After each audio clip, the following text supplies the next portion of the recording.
चलिए जी स्टार्ट करते हैं। बिस्मिल्लाहिर्रहमानिर्रहीम। आ, एक शॉर्ट सी वीडियो मैंने आप लोगों के साथ शेयर की थी जिसमें हमने एजेंडा डिस्कस किया था कि हम आज के और आने वाले प्रैक्टिस सेशन को किस तरह से लेकर चल रहे होंगे। क्या एजेंडा होगा इन प्रैक्टिस सेशन का और इन सेशन से हम अल्टीमेटली क्या अचीव करना चाहते हैं।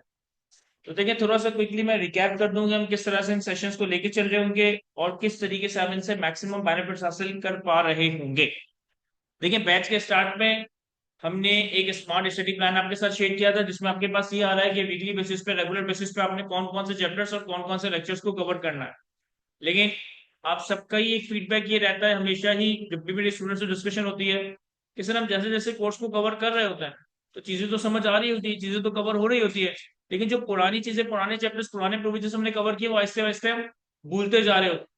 तो इसी प्रॉब्लम को समझते हुए, इसी मसले को समझते हुए हमने एक प्रैक्टिस सेशन की एक सीक्वेंस स्टार्ट की है। रेगुलर बेसिस पे हम इन सेशंस को कवर करेंगे। आप इससे किस तरह से फायदा उठा सकते हो कि आपने जो स्टडी प्लान, आपने जो smart study plan day one पे स्टार्ट किया था, आप उसे रेगुलरली फॉलो करते रहोगे। यानी कि उस प्लान के हिसाब से अपने चैप्टर्स को, अपने प्रोविजंस को, अपने टॉपिक्स को कवर करते रहोगे। रिवीजन और उनकी प्रैक्टिस अब मेरी जिम्मेदारी बन जाएगी कि मैं वीकली बेसिस पे और वीक में एक दिन नहीं, एक से ज्यादा दिन पे आपके इस तरह से कंटिन्यूसली हम रिवीजन और प्रैक्टिस सेशंस रख रहे होंगे जिसमें जो चैप्टर्स हमने अपने बैच के स्टार्ट में, शुरू के महीने में, शुरू के हफ्तों में कवर किए, हम रेगुलर बेसिस पे उनका रिवीजन भी कर रहे होंगे, रेगुलर बेसिस पे प्रैक्टिस क्वेश्चंस भी कवर कर रहे होंगे, और साथ साथ आपकी जो उन टॉपिक से पर्टेनिंग अगर वो पेंडिंग क्यूरीज वगैरह भी है तो वो भी यहाँ पर एड्रेस हो रही होगी। आ जाए ऊपर ऊपर, जल्दी से आ जाए।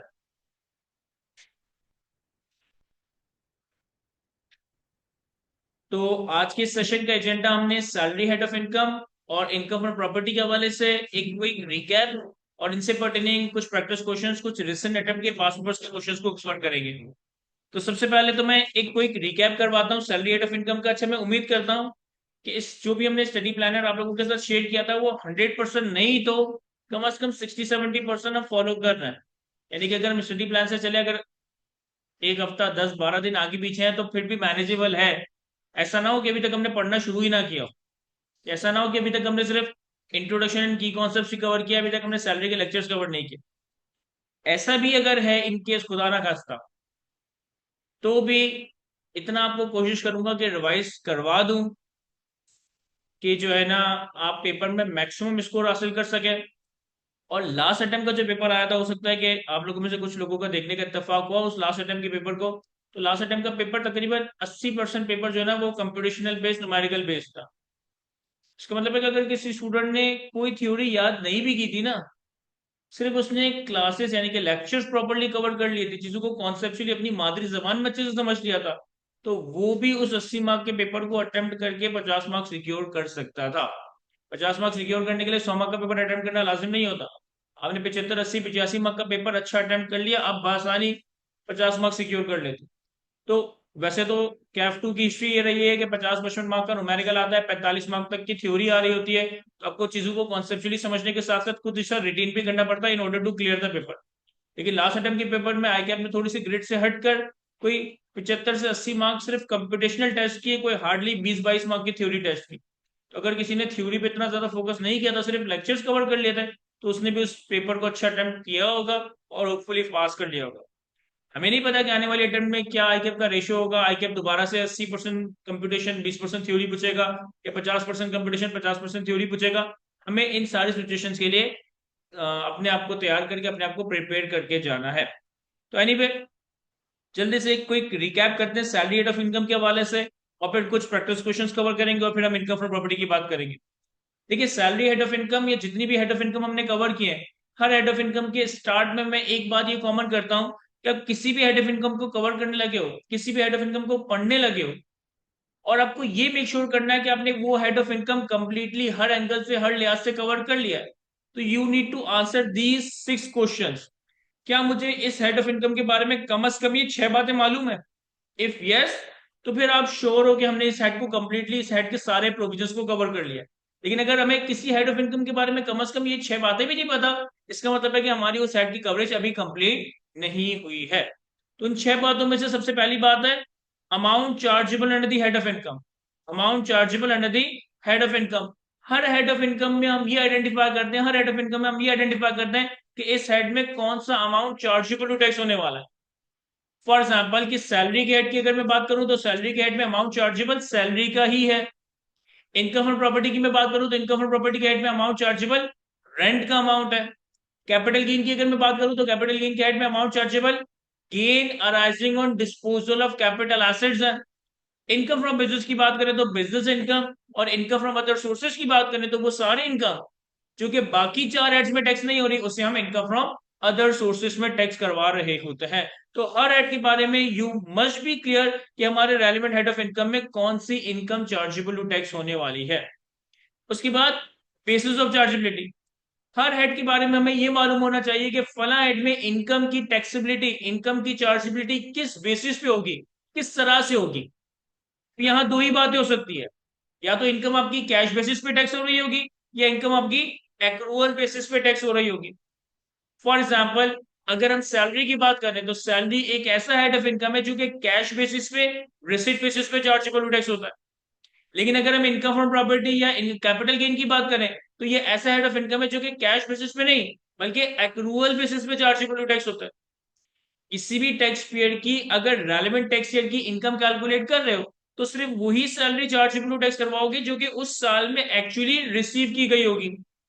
लेकिन अगर इनकम फ्रॉम प्रॉपर्टी या कैपिटल गेन की बात हो रही है तो हमने इनकम एक्चुअली रिसीव ना भी की हो, इनकम एक्रू कर लियो, इनकम अर्न कर लियो, ये इनकम हमारी एक्रूअल बेसिस पे टैक्स हो रही होगी। तो इनकम किसी भी हेड की या तो कैश बेसिस पे या एक्रूअल बेसिस पे टैक्स होगी। फिर इसके बाद allowable deductions under the head of income. हम ये बात जानते हैं कि जब हम हेड ऑफ इनकम कैलकुलेट करते हैं तो हमें हेड्स ऑफ इनकम की कैलकुलेशन करते वक्त कुछ एक्सपेंसेस, कुछ एक्सपेंडिचर्स को माइनस करने की इजाजत दी गई है। कुछ एक्सपेंसेस, कुछ एक्सपेंडिचर्स को इनकम से डिडक्ट करने की इजाजत दी गई है। इन एक्सपेंसेस, इन एक्सपेंडिचर्स को टैक्स लॉ में नाम दिया जाता है अलाउबल डिडक्शंस का। इन एक्सपेंसेस को टैक्स लॉ में नाम दिया जाता है अलाउबल डिडक्शंस का। सर सैलरी में तो बहुत आसान सा रूल है। सैलरी वो वाहिद हेड ऑफ इनकम है, सैलरी वो वाहिद हेड ऑफ इनकम है जिसमें हमें कोई डिडक्शन अलाउ नहीं होती, जिसमें हमें कोई एक्सपेंस को माइनस करने की इजाजत नहीं दी जाती। लेकिन इनकम फ्रॉम प्रॉपर्टी में हमने कुछ 10-12 डिडक्शंस कवर की है। कैपिटल गेन कैलकुलेट करते वक्त हम एसेट की कॉस्ट को डिडक्ट करते हैं। इनकम फ्रॉम बिजनेस में हम कुछ डिडक्शंस कवर कर रहे होंगे। फिर ट्रीटमेंट ऑफ लॉसेस। सर कभी भी किसी हेड में अगर डिडक्शंस का अमाउंट उस हेड की इनकम से ज्यादा आ जाए, अगर एक्सपेंसेस का अमाउंट उस हेड की इनकम से ज्यादा आ जाए तो हम कहते हैं कि हमारे हेड में इनकम की जगह लॉस अराइज हो गया। हम कहते हैं कि हमारे हेड में इनकम की जगह लॉस अराइज हो गया। अब इस लॉस की कोई ना कोई ट्रीटमेंट होगी। या तो ये लॉस दूसरे किसी हेड की इनकम से सेट ऑफ हो सकता होगा, या फिर ये लॉस सब्सिक्वेंट ईयर्स में कैरी फॉरवर्ड हो रहा होगा, या फिर ये लॉस आपका लैप्स हो रहा होगा। फॉर एग्जाम्पल कि अगर मैं सैलरी की बात करूं, अगर मैं सैलरी की बात करूं तो सर सैलरी वो हेड ऑफ इनकम है जिसमें कभी लॉस अराइज ही नहीं हो सकता। क्यों सर? ऐसा इस वजह से कि सैलरी में कोई अलाउबल डिडक्शन ही नहीं है। जब सैलरी में कोई अलाउबल डिडक्शन ही नहीं है तो कभी भी अमाउंट चार्जेबल आपका नेगेटिव में अराइज नहीं हो सकेगा। और सैलरी वो वाहिद हेड ऑफ इनकम है जो किसी और हेड का लॉस एब्सॉर्ब ही नहीं करता। सैलरी में किसी हेड का लॉस कभी आ नहीं सकता, सैलरी में कभी लॉस अराइज नहीं होगा। क्यों? क्योंकि सैलरी में हमें कोई एक्सपेंसेस को माइनस करने की इजाजत ही नहीं दी गई, किसी एक्सपेंसेस को डिडक्ट करने की इजाजत ही नहीं दी गई। और सैलरी वो वाइड हेड ऑफ इनकम है जो किसी और हेड का लॉस बर्दाश्त नहीं कर सकता, किसी और हेड के लॉस को अपनी इनकम के अगेंस्ट सेट ऑफ नहीं कर रहा होगा। फिर exemptions of the head. Her head of income में गवर्नमेंट ऑफ पाकिस्तान ने, हर हेड ऑफ इनकम में टैक्स अथॉरिटीज ने टैक्स पेयर्स को बेनिफिट देने के लिए, टैक्स पेयर्स को रिलीफ के तौर पे कुछ इनकम्स को एग्जाम रखा होता है। यानी कुछ इनकम्स पे ये फेवर दिया होता है कि फला अगर आपने इनकम कमाई है तो इसके ऊपर आपको कोई टैक्स पे नहीं करना है, जिसको हम कहते हैं एग्जाम्ड इनकम, जिसको हम कहते हैं एग्जाम्ड इनकम। तो हमें हर हेड ऑफ इनकम में ये कवर करना है कि फला हेड ऑफ इनकम में कौन कौन सी इनकम को लॉ मेकर ने एग्जाम्ड बनाया है। फॉर एग्जाम्पल सैलरी में हमने कवर किया है कि medical allowance to the extent of 10% of basic salary exempt हुआ करता है। Medical allowance to the extent of 10% of basic salary exempt from tax होता है। ये एक एग्जाम्पशन है, इसके अलावा और भी एग्जाम्पशन है कि अगर आपको रिकॉग्नाइज प्रोविडेंट फंड से अमाउंट मिल रहा है अगर आपको रिकॉग्नाइज ग्रेचुइटी पेंशन फंड से अमाउंट मिल रहा है तो इस हवाले से भी हमने एग्जाम्पशंस वगैरह कवर किए। और last, Pakistan source income versus foreign sources income का क्राइटेरिया। पाकिस्तान सोर्स और फॉरेन सोर्स इनकम स्टैब्लिश करने का क्राइटेरिया। देखिए हमारे टैक्स लॉ में जो टैक्सेबिलिटी है ना, वो दो चीजों के ऊपर डिपेंडेंट है। One is the residential status of a person and the second is geographical source of income. हमारे टैक्स लॉ में जो 7 तरह के टैक्स पर्सन है ना, individual, AOP, company, federal government, foreign government, political sub division of foreign government and public international organization, इन 7 तरह के पर्सन को based on their residential status या तो रेजिडेंट बनाया जाएगा या नॉन रेजिडेंट बनाया जाएगा। इन 7 तरह के पर्सन को बेस्ड ऑन सम क्राइटेरिया या तो हम रेजिडेंट कंक्लूड करेंगे या फिर हम नॉन रेजिडेंट कंक्लूड करेंगे। और फिर अकॉर्डिंगली जो भी ये डिक्लेयर होते हैं, जो भी ये कंक्लूड होते हैं आइदर एज ए रेजिडेंट और नॉन रेजिडेंट, उस हिसाब से उनकी इनकम का ज्योग्राफिकल सोर्स देखा जाएगा। अगर तो एक पर्सन रेजिडेंट है तो रेजिडेंट पर्सन की Pakistan source income as well as foreign source income दोनों ही हमारे टैक्स लॉ में चार्जेबल टैक्स होगी। एक रेजिडेंट पर्सन की पाकिस्तान सोर्स इनकम और फॉरेन सोर्स इनकम दोनों ही इनकम टैक्स ऑर्डिनेंस की अम्ब्रेला में चार्जेबल टैक्स होगी। और अगर एक बंदा नॉन रेजिडेंट है तो नॉन रेजिडेंट की सिर्फ और सिर्फ पाकिस्तान सोर्स इनकम पे इनकम टैक्स ऑर्डिनेंस अप्लाई होगा।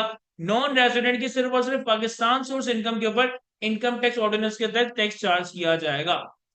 याद रखिएगा, नॉन रेजिडेंट की foreign source income, non resident की फॉरेन सोर्स इनकम हमारे टैक्स लॉ में एग्जेम्प्ट नहीं है।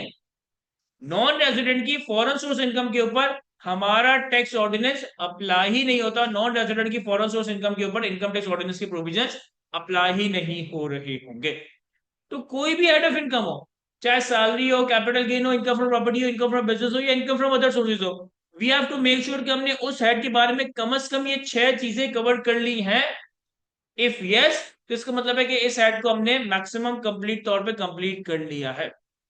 फॉर एग्जाम्पल आज हमारा एजेंडा है सैलरी, तो सैलरी के हेड में अमाउंट चार्जेबल क्या है? Sir, any salary receive by an employee in a tax year, any salary receive by an employee in a tax year other than salary that is exempt from tax shall be chargeable to tax under the head salary।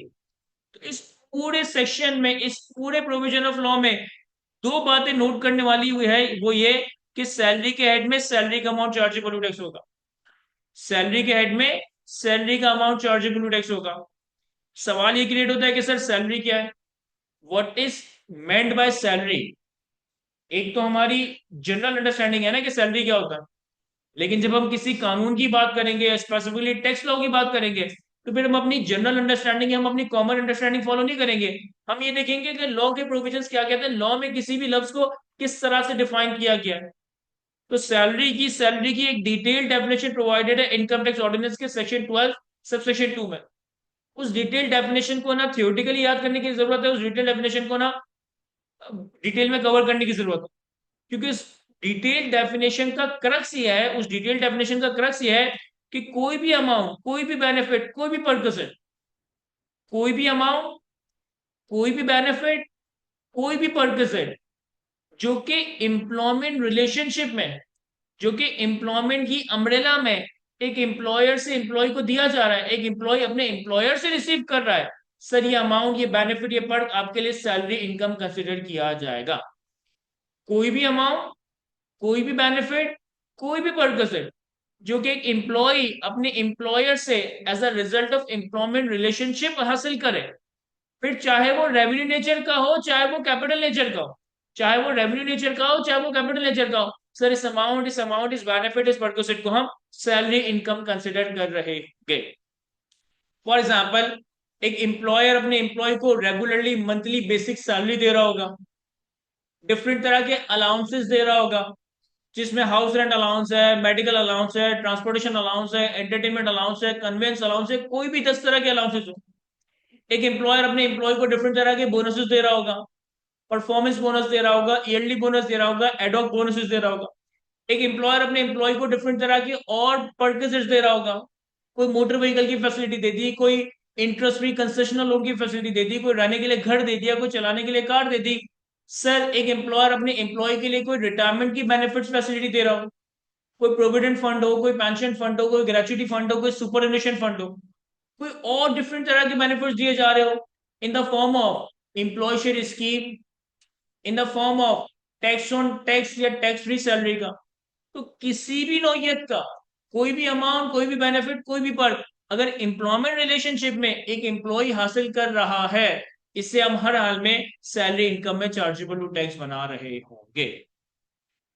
इसके बाद इसी section में एक और note करने वाली बात यह है कि any salary receive by the employ in a tax year, receive by the employ in a tax year, ये received in a tax year, received in a tax year के लफ्ज इंप्लाय करता है, कंक्लूड करता है कि सैलरी एक ऐसा हेड ऑफ इनकम है, सैलरी एक ऐसा हेड ऑफ इनकम है जो कि आपका कैश बेसिस पे, रिसीट बेसिस पे चार्जेबल टू टैक्स हो रहा होगा। इसकी कुछ एक्सेप्शंस हैं, लेकिन as a general rule salary एक ऐसा हेड ऑफ इनकम है जो कि कैश बेसिस पे, रिसीट बेसिस पे चार्जेबल टू टैक्स हो रहा होगा। मैंने आपको ये कॉन्सेप्ट पढ़ाते पर एग्जांपल क्या दी होगी कि फॉर एग्जांपल एक कंपनी की पॉलिसी है कि वो हर महीने की सैलरी अगले महीने की 10 तारीख को पे करती है, हर महीने की सैलरी अगले महीने की 10 तारीख को पे करती है, यानी कि जुलाई की सैलरी 10 अगस्त में मिलती है, अगस्त की सैलरी 10 सितंबर में मिलती है, सितंबर की सैलरी 10 अक्टूबर को मिलती है, और तुम एग्जाम में वो कह दे कि हमने 1 जुलाई पे एक जगह जॉब स्टार्ट की, 1 जुलाई से लेकर 30 जून तक, तो एक्चुअली तो मैंने एम्प्लॉयर के लिए 12 महीने काम किया, लेकिन इन 12 महीनों में मैंने एक्चुअली जो सैलरी रिसीव की होगी ना, वो 12 महीनों की नहीं बल्कि 11 महीनों की होगी, तो सैलरी को हम कैश बेसिस पे, रिसीट बेसिस पे चार्जेबल टू टैक्स करवा रहे हैं। तो इन छह बातों में से 3 बातें तो बड़ी सिंपल हो गई। सर सैलरी के एड में हम सैलरी का ही अमाउंट चार्जेबल टू टैक्स करवाएंगे, और वो कोई भी अमाउंट, कोई भी बेनिफिट, कोई भी पर्क जो कि एम्प्लॉयमेंट रिलेशनशिप में कमाया गया हो। सैलरी के हेड को हम कैश बेसिस पे, रिसिट बेसिस पे चार्जेबल टू टैक्स करवाएंगे, और सैलरी एक ऐसा हेड ऑफ इनकम है जिसमें हमें कोई डिडक्शंस, कोई एक्सपेंसेस को माइनस करने की इजाजत नहीं दी जा रही होगी। फिर हम बात करते हैं सैलरी के हेड में अलाउंसेस और परक्विजिट्स की टैक्सेशन के हवाले से, अलाउंसेस और परक्विजिट्स की टैक्सेशन के हवाले से। तो पहले तो अलाउंस और परक्विजिट का डिफरेंस समझेगा कि अलाउंस और परक्विजिट में डिफरेंस क्या है। देखें, किसी भी नाम से किसी भी काम के लिए, किसी भी नाम से किसी भी काम के लिए अगर आपको मॉनेटरी अमाउंट दिया जा रहा है ना, अगर आपको मॉनेटरी अमाउंट यानी कि पैसे दिए जा रहे हैं, तो ये अलाउंस है। आपका एम्प्लॉयर आपको मेडिकल के नाम पे हर महीने एक 10,000 रुपए का अमाउंट दे देता है, ये मेडिकल अलाउंस है। आपका एम्प्लॉयर आपको ट्रैवलिंग के लिए हर महीने 20,000 का अमाउंट दे देता है, ये ट्रैवलिंग अलाउंस। आपका एम्प्लॉयर आपकी लिविंग कॉस्ट को बर्दाश्त करने के लिए हर महीने आपको 50,000 दे देता है, ये cost of living allowance in short call है। आपका एम्प्लॉयर आपको रहने के लिए 50,000 रुपए का अमाउंट हर महीने दे रहा है, ये हाउस रेंट अलाउंस है। तो किसी भी नाम से किसी काम के लिए अगर आपको पैसे दिए जा रहे हैं ना, दिस इज अलाउंस। और परकेजिट्स में क्या होगा कि परकेजिट्स में आपको कोई मॉनेटरी अमाउंट, कोई पैसे नहीं दिए जा रहे होंगे, बल्कि आपको इन काइंड बेनिफिट्स दिए जा रहे होंगे, बल्कि आपको इन काइंड कंसिडरेशन दी जा रही होगी। फॉर एग्जाम्पल, आपको अगर गाड़ी के लिए पैसे दिए जा रहे हैं तो ये अलाउंस है, लेकिन अगर आपको एम्प्लॉयर की तरफ से चलाने के लिए गाड़ी दी जा रही है तो अब ये मोटर व्हीकल एक परकेजिट बच जाएगा। अगर आपको रहने के लिए हर महीने 50,000 का हाउस रेंट अलाउंस दिया जा रहा है तो ये अलाउंस है, लेकिन अगर आपको रहने के लिए घर दिया जा रहा है तो ये अकोमोडेशन परकेजिट बन जाएगा। अगर आपको कंपनी इंटरटेनमेंट के नाम पे हर महीने 10,000 रुपए दे रही है तो ये इंटरटेनमेंट अलाउंस है, लेकिन अगर आपका एम्प्लॉयर आपको हर महीने वर्किंग आवर्स में फ्री में या सस्ते में खाना प्रोवाइड कर रहा है, तो अभी जो खाना प्रोवाइड किया ये अलाउंस नहीं, आपके लिए परक्विजिट बन जाएगा, ये आपके लिए परक्विजिट बन जाएगा। अलाउंस की टैक्सेशन को पहले कंक्लूड करता है।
देखिए, अलाउंसेस को किस तरह से चार्जेबल टू टैक्स करवाना है या अलाउंसेस के केस में क्या टैक्स इंप्लीकेशन होगी, इसको समझने के लिए आपको एक डिसीजन डायग्राम समझना होगा। इसको समझने के लिए आपको कुछ डिसीजन डायग्राम समझना होगा। अलाउंसेस के केस में सबसे पहले आपने ये देखना है कि एम्प्लॉयर की तरफ से एम्प्लॉय को जो अलाउंस दिया जा रहा है, एम्प्लॉयर की तरफ से एम्प्लॉय को जो अलाउंस दिया जा रहा है, क्या ये एम्प्लॉयमेंट ड्यूटीज को फुलफिल करने के लिए दिया जा रहा है, क्या ये एम्प्लॉयमेंट ड्यूटीज को परफॉर्म करने के लिए दिया जा रहा है। यानी सबसे पहले मैं ये देखूंगा कि यार ये जो अलाउंस है, क्या ये ड्यूटीज ऑफ एम्प्लॉयमेंट के लिए दिया जा रहा है। सर क्या मतलब?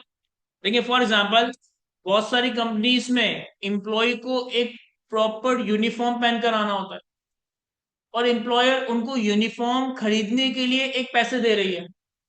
तो इसका मतलब है कि ये पैसे एम्प्लॉयमेंट ड्यूटीज को पूरा करने के लिए दिए जा रहे थे। फॉर एग्जाम्पल, बहुत सारे लोगों के या बहुत सारे एम्प्लॉयज के रोल में ये होता है कि उनको डिफरेंट क्लाइंट से रेगुलर बेसिस पे मुलाकात करनी होती है, चाय पे, लंच पे, डिनर पे, ताकि उनको बिजनेस के लिए कन्वेंट कर सके। उस इंटरटेनमेंट के लिए एम्प्लॉय को हर महीने इंटरटेनमेंट के नाम पे कुछ पैसे दिए जा रहे होते हैं।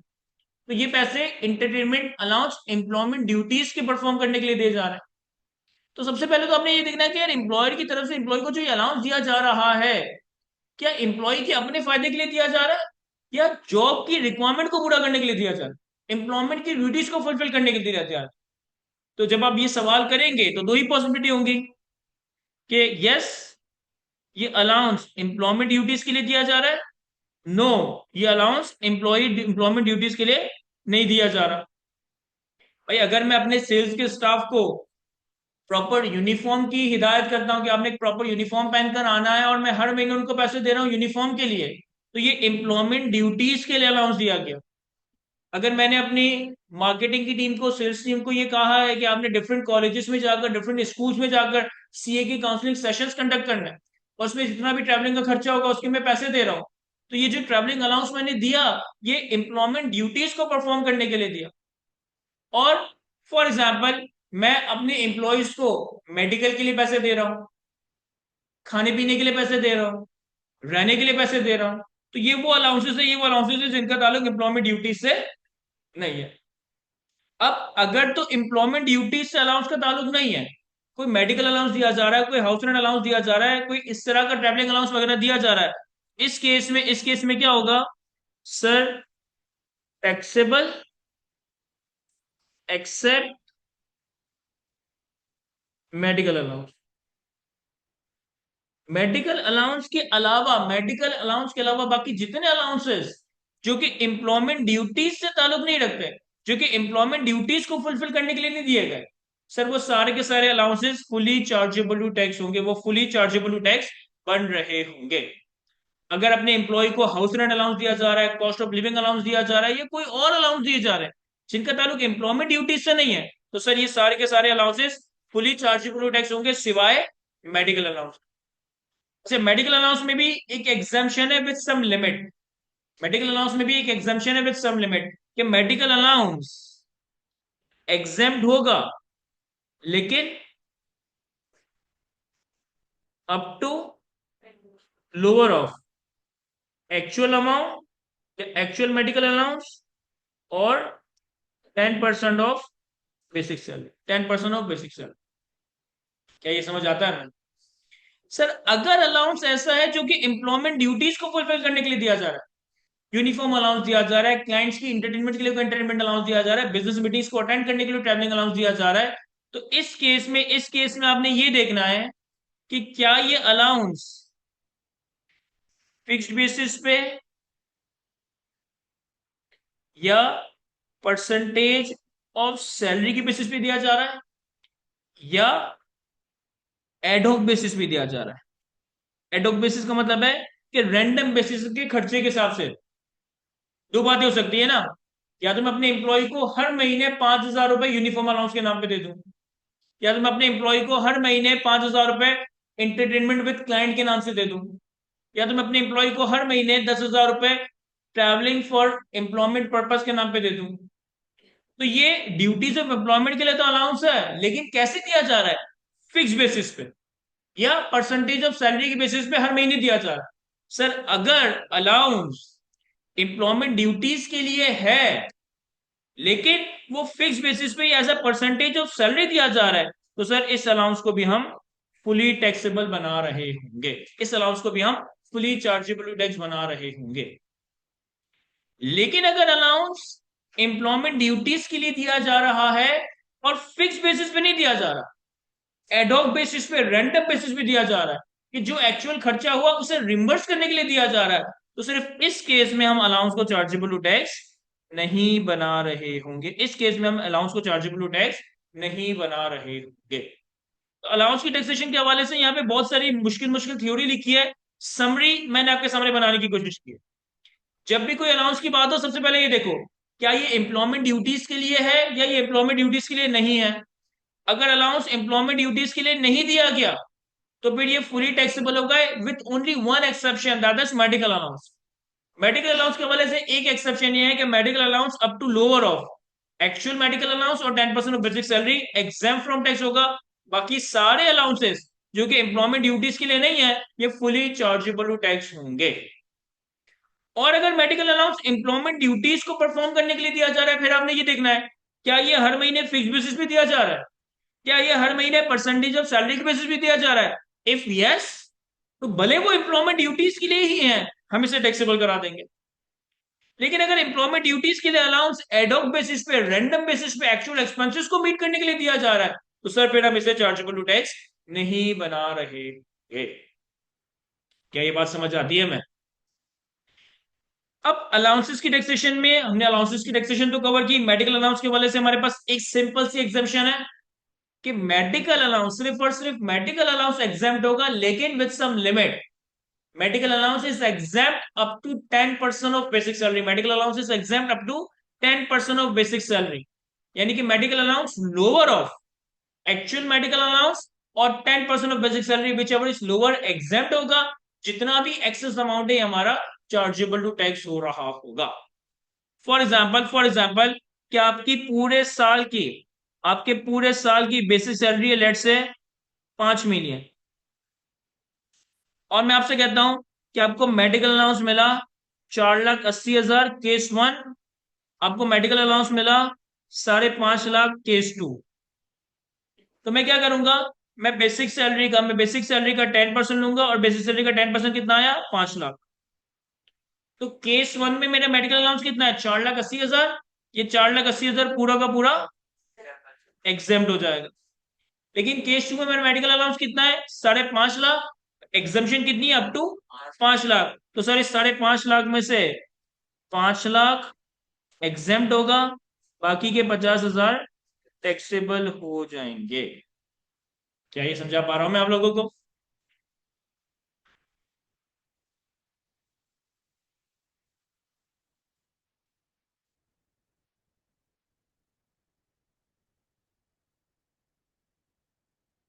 एक स्टूडेंट ने सवाल पूछा कि सर सैलरी कैश बेसिस पे टैक्स होता है, तो कोई अमाउंट अगर एडवांस में 3-4 सालों का है, तो सिर्फ उसी साल का लेंगे जिस साल का है, या पूरा एडवांस का अमाउंट लेंगे?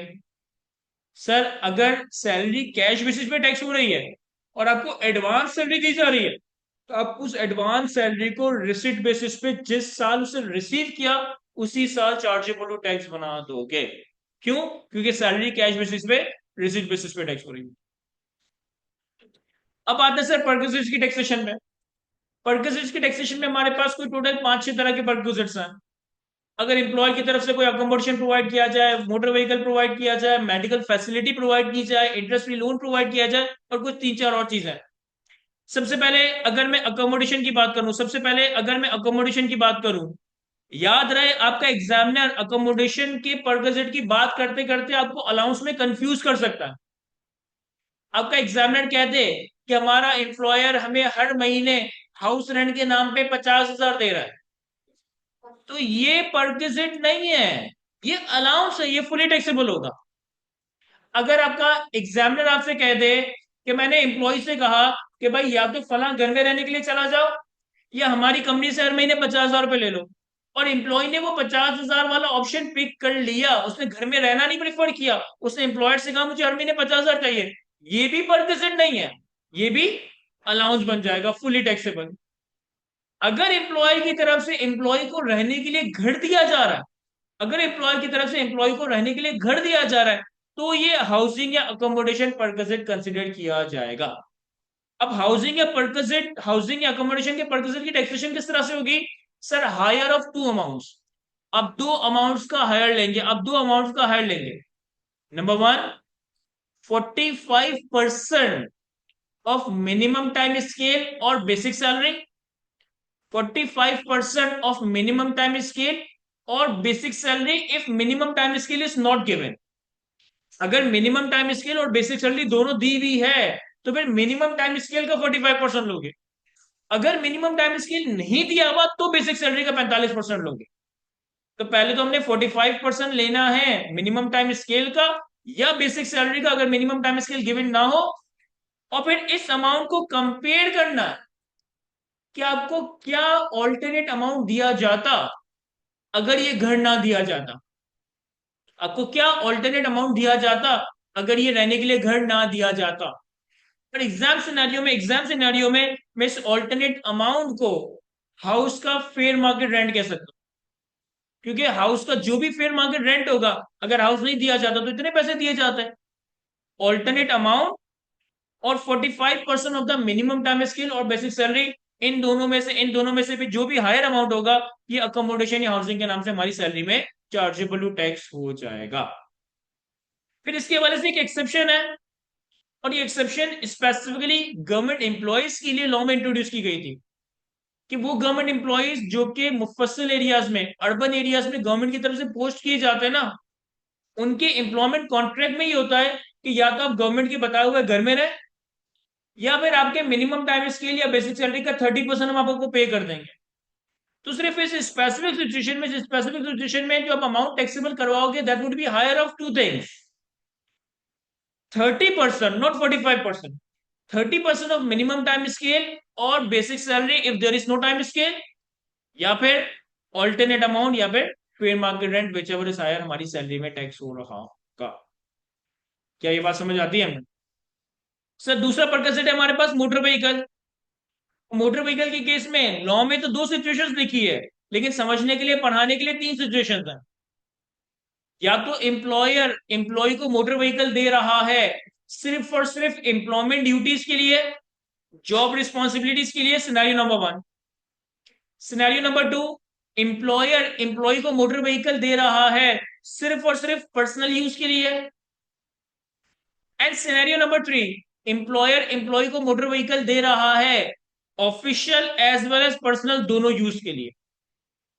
तीन बातें होंगी, या तो मैं व्हीकल सिर्फ एम्प्लॉयमेंट ड्यूटीज के लिए दे रहा हूं, बिजनेस मीटिंग्स के लिए, बिजनेस ट्रैवलिंग के लिए दे रहा हूं, या मैं सिर्फ पर्सनल यूज के लिए दे रहा हूं, या फिर पर्सनल और एम्प्लॉयमेंट दोनों के यूज के लिए दे रहा हूं। अगर तो एम्प्लॉयर की तरफ से एम्प्लॉय को मोटर व्हीकल सिर्फ और सिर्फ एम्प्लॉयमेंट ड्यूटीज के लिए ही दिया जा रहा है, सर कोई टैक्सेशन नहीं होगी, कोई टैक्सेशन नहीं होगी। लेकिन सर, अभी तो आपने बताया कि अगर एम्प्लॉयमेंट ड्यूटीज के लिए कोई रेगुलर अमाउंट दिया जाए तो टैक्सेबल होगा। सर, ये मैं अलाउंस की बात कर रहा था, परक्विजिट की बात नहीं कर रहा था। यहां पे मैं अलाउंस की बात कर रहा था, और अब मैं मोटर व्हीकल परक्विजिट की बात कर रहा हूं। अगर मोटर व्हीकल एम्प्लॉय को इस्तेमाल करने के लिए दिया जा रहा है, लेकिन सिर्फ और सिर्फ जॉब रिस्पॉन्सिबिलिटीज के लिए, बिजनेस मीटिंग्स के लिए, क्लाइंट से मिलने के लिए, तो सर इस केस में कोई अमाउंट सैलरी में टैक्सेबल नहीं होगा। अगर एम्प्लॉयर की तरफ से एम्प्लॉय को मोटर व्हीकल सिर्फ और सिर्फ पर्सनल यूज के लिए दिया जा रहा है, तो फिर 10%।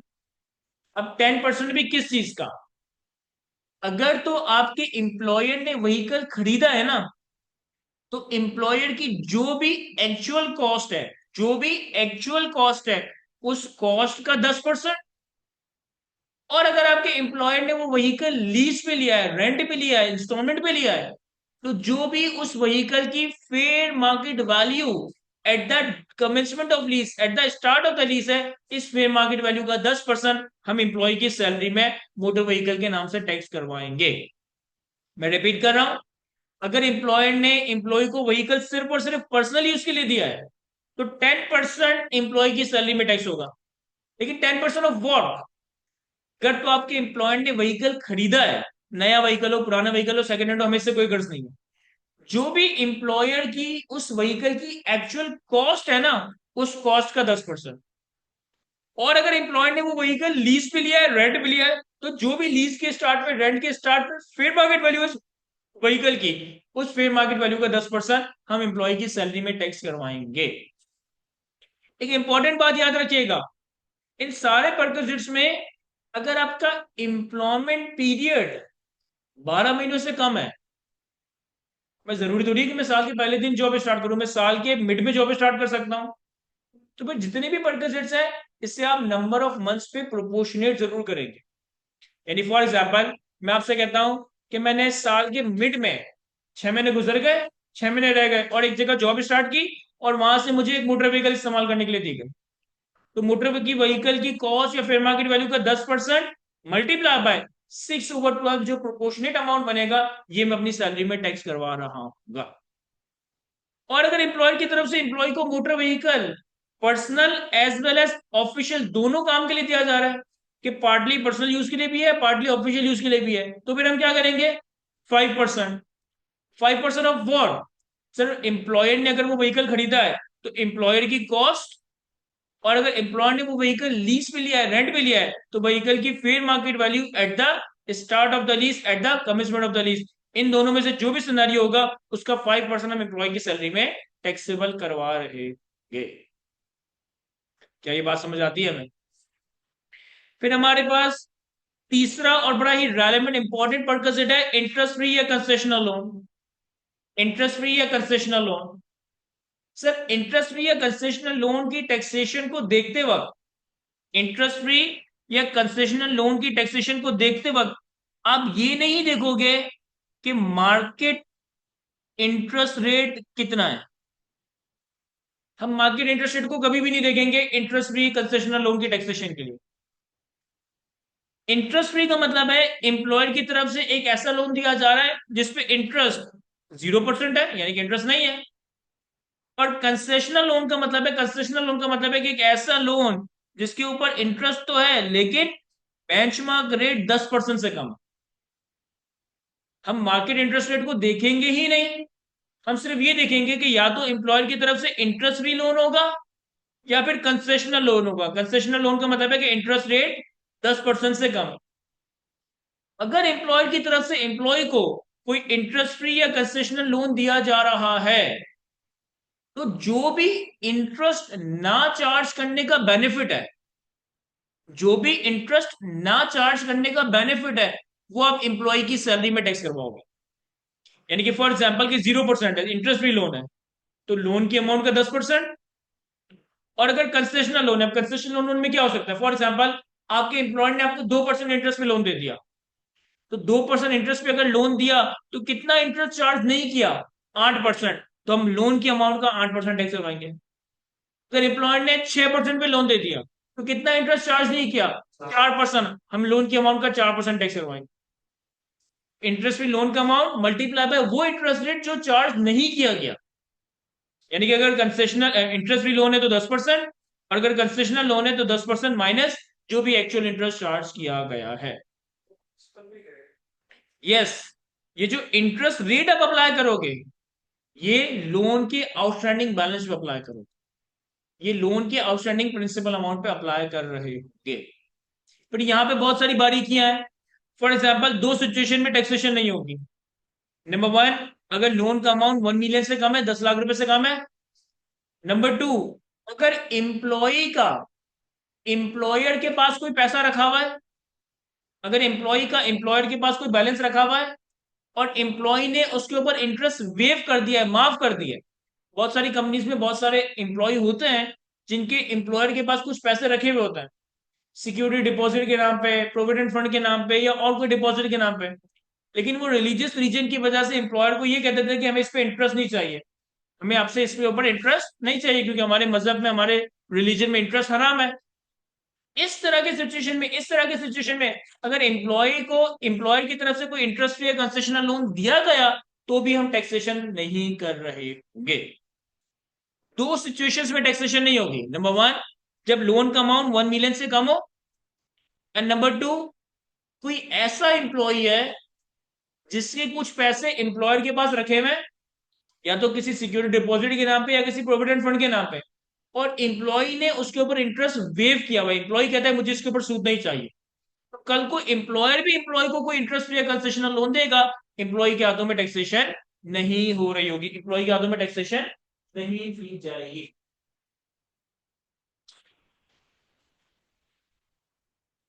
Sir, interest free concessional loan के केस में प्रोविजन में तो दो बात है कि जब भी इंटरेस्ट फ्री लोन या कंसेशनल लोन प्रोवाइड किया जाएगा, तो जो इंटरेस्ट चार्ज नहीं किया गया, जो इंटरेस्ट ना चार्ज करने का एम्प्लॉय को बेनिफिट दिया गया, ये एम्प्लॉय की सैलरी में टैक्स करवाएंगे। अगर लोन का अमाउंट 1 मिलियन से कम है, या फिर एम्प्लॉय ने अपने किसी बैलेंस पे लोन वेव किया हुआ है, तो फिर इंटरेस्ट फ्री या कंसेशनल लोन की टैक्सेशन नहीं होगी। अब यहाँ पे टेक्निकल बात यह है, यहाँ पे टेक्निकल बात यह है कि अगर एक एम्प्लॉय को अपने एम्प्लॉयर से कोई इंटरेस्ट फ्री या कंसेशनल लोन मिला, और इंटरेस्ट फ्री या कंसेशनल लोन की टैक्सेशन इस प्रोविजन के तहत आप सैलरी में करवा दोगे, तो आपने उस लोन से कोई इनकम जनरेटिंग एसेट परचेज किया, कोई ऐसा एसेट परचेज किया जो आपके लिए इनकम जनरेट कर रहा है। फॉर एग्जाम्पल, कोई प्रॉपर्टी बाय करके रेंट पे चढ़ा दी। फॉर एग्जाम्पल, कोई मोटर व्हीकल बाय करके अबर करीम में इस्तेमाल करना शुरू कर दी। तो अगर आपने एम्प्लॉयर से मिलने वाले इंटरेस्ट फ्री या कंसेशनल लोन से एक ऐसा एसेट परचेज किया जो आपके लिए इनकम जनरेट कर रहा है, एक इनकम जनरेटिंग एसेट परचेज किया, तो अब यहां पे कुछ अजम्पशन लॉ मेकर अप्लाई करवाता है। लॉ मेकर ये कहता है कि जितना इंटरेस्ट आपने इंटरेस्ट फ्री या कंसेशनल लोन के नाम पर अपनी सैलरी में टैक्स करवाया ना, जितना इंटरेस्ट आपने इंटरेस्ट फ्री या कंसेशनल लोन के बेनिफिट के नाम पे अपनी सैलरी में टैक्स करवाया ना, ये अज्यूम किया जाएगा कि ये एक्चुअली पे किया गया, ये अज्यूम किया जाएगा कि ये पे किया। तो इससे क्या होगा सर? इससे होगा ये कि जो भी हमारी उस एसेट से इनकम आ रही है, अगर रेंटल इनकम आ रही है तो इनकम फ्रॉम प्रॉपर्टी में जा रही होगी, अगर बिजनेस इनकम आ रही है तो इनकम फ्रॉम बिजनेस में जा रही होगी, उस इनकम के अगेंस्ट हमारा जो भी इंटरेस्ट है हमें उसकी डिडक्शन अलाउ हो रही होगी। उस बाकी हेड ऑफ इनकम की इनकम के अगेंस्ट हम इस इंटरेस्ट या कंसेशनल लोन की इंटरेस्ट की डिडक्शन, इंटरेस्ट का एक्सपेंस माइनस या क्लेम कर रहे हैं। क्या ये समझा पा रहा हूं मैं आप लोगों को? न्यूमेरिकली देखेंगे तो और थोड़ी क्लैरिटी आएगी। सर फिर इसके अलावा परगेजेट्स में बाकी जितने परगेजेट्स हैं, like transfer of property, provision of services, provision of domestic assistance, provision of utilities, waiver और payment of loan by the employer, या फिर कोई रेगुलर परगेजेट, इन बाकी 6 परगेजेट्स में बड़ी आसान सी बात है कि अगर एम्प्लॉय की तरफ से आपको कोई एसेट, कोई प्रॉपर्टी दी जा रही है, कोई सर्विसेज दी जा रही है, कोई यूटिलिटीज दी जा रही है, कोई डोमेस्टिक असिस्टेंस दिया जा रहा है, कोई लोन वेव या माफ किया जा रहा है, या कोई और परगेजेट दिया जा रहा है, तो इन सारे परगेजेट्स की फेयर मार्केट वैल्यू, इन सारे परगेजेट्स की फेयर मार्केट वैल्यू माइनस जितना अमाउंट इंप्लॉय से उन परगेजेट के अगेंस्ट चार्ज किया गया, जितना अमाउंट इन परगेजेट्स के अगेंस्ट एम्प्लॉय से रिकवर किया गया, इन दोनों का डिफरेंशियल आपकी सैलरी में चार्जेबल टैक्स है। यानी फॉर एग्जांपल, मेरा एम्प्लॉयर मुझे एक फ्रिज दे देता है ऐसे ही, उस फ्रिज की मार्केट वैल्यू है 1 लाख, लेकिन इस 1 लाख के फ्रिज के लिए मुझसे 20,000 चार्ज किए गए, तो मैं सैलरी में कितना टैक्स कमाऊंगा? 1 लाख माइनस 20,000, 80,000 रुपए। मेरा एम्प्लॉयर मुझे कोई सर्विस देता है जिसकी फेयर मार्केट वैल्यू है लेट से 5,000 रुपए, और मुझसे उस सर्विसेज की 2,000 चार्ज किए जाते हैं, तो 5,000 माइनस 2,000 मैं अपने एम्प्लॉय की सैलरी में चार्जेबल टैक्स करवाऊं।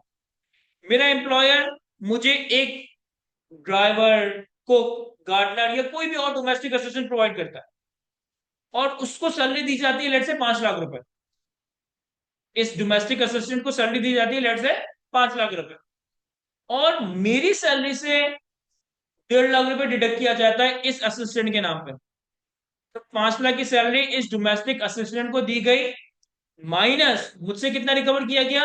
1.5 लाख, तो 5 लाख माइनस 1.5 लाख, 3.5 लाख का अमाउंट हमारी सैलरी में टैक्सेबल हो जाएगा।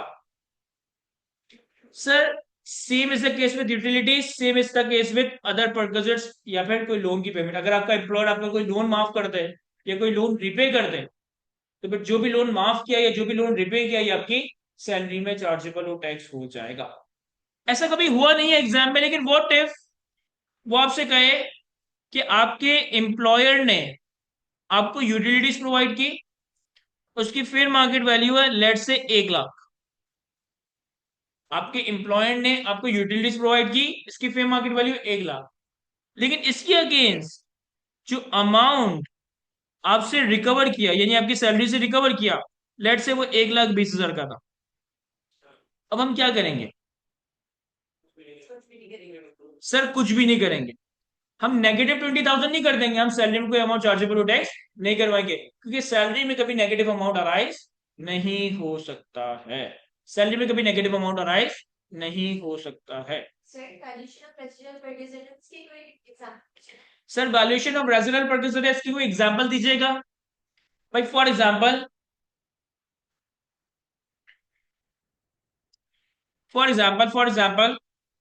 के आईक्यू स्कूल में एक एम्प्लॉय है रहीम। एक दिन रहीम मेरे पास आता है, कहता है सर मुझे अपनी बेटी की जो है पहली सालगिरह करवानी है, और मैं जाके ये बॉल रूम या जो होते हैं ना, ये मैरिज हॉल वगैरह जो होते हैं वो बुक करवा रहा हूँ, तो वो मुझे काफी एक्सपेंसिव पड़ रहा है। तो आईक्यू की क्लासेस तो 7-8 बजे खत्म हो जाती है, तो मैं आईक्यू का कैंटीन एरिया एक बर्थडे पार्टी कंडक्ट करने के लिए इस्तेमाल कर लूँ।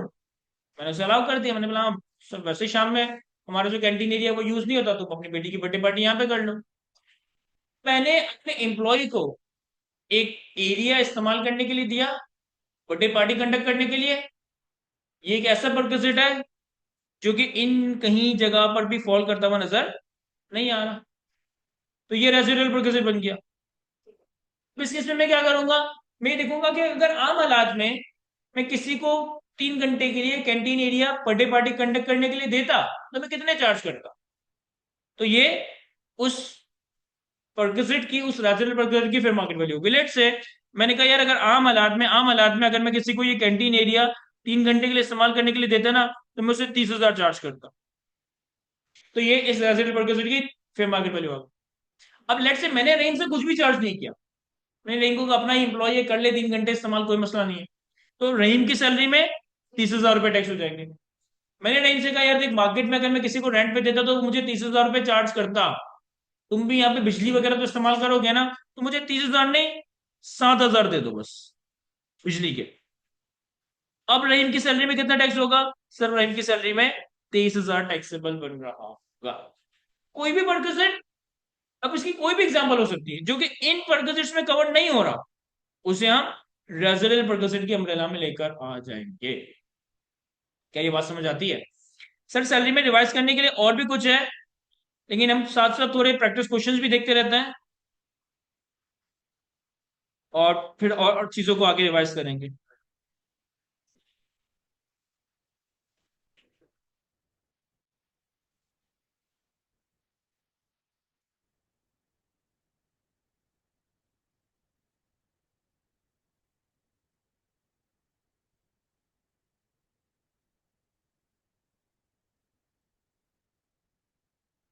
जवेरी, आपके सवाल का जवाब यस है।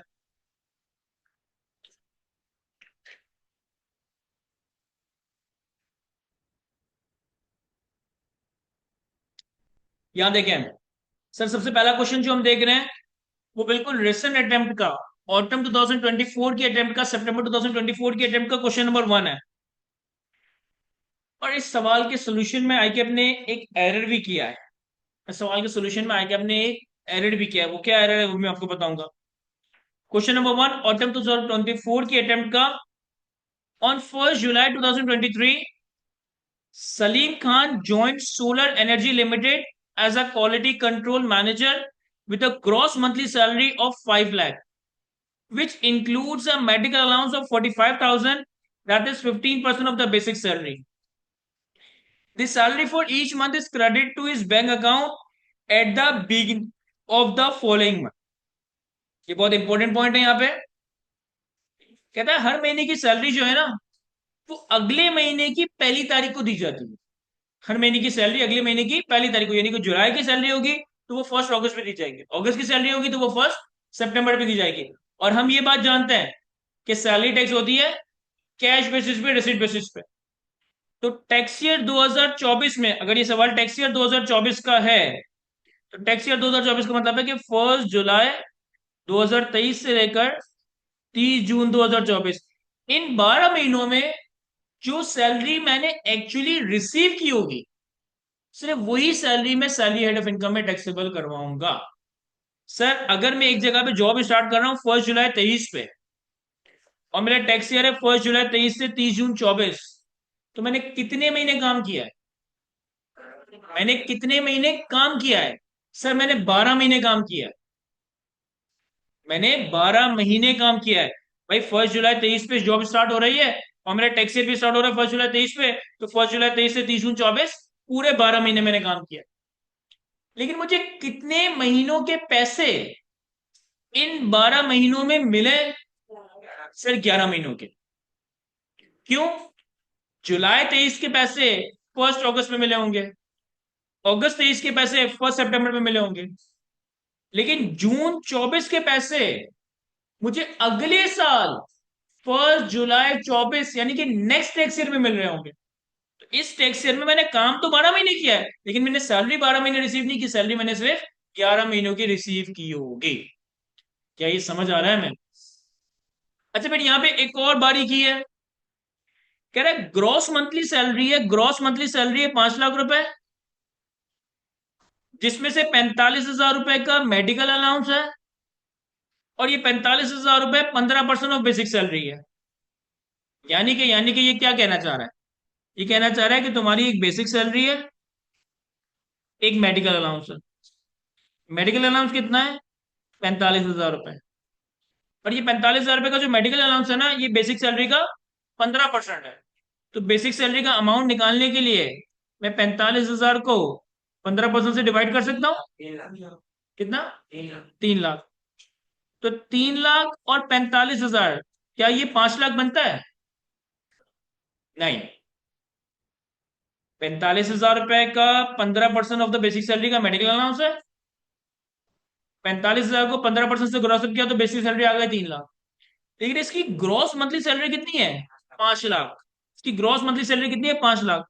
यानी कि कुछ और भी चीजें हैं जो हमें नहीं बताई गई, जो हमें डायरेक्टली नहीं बताई गई, इनडायरेक्टली बताई गई है।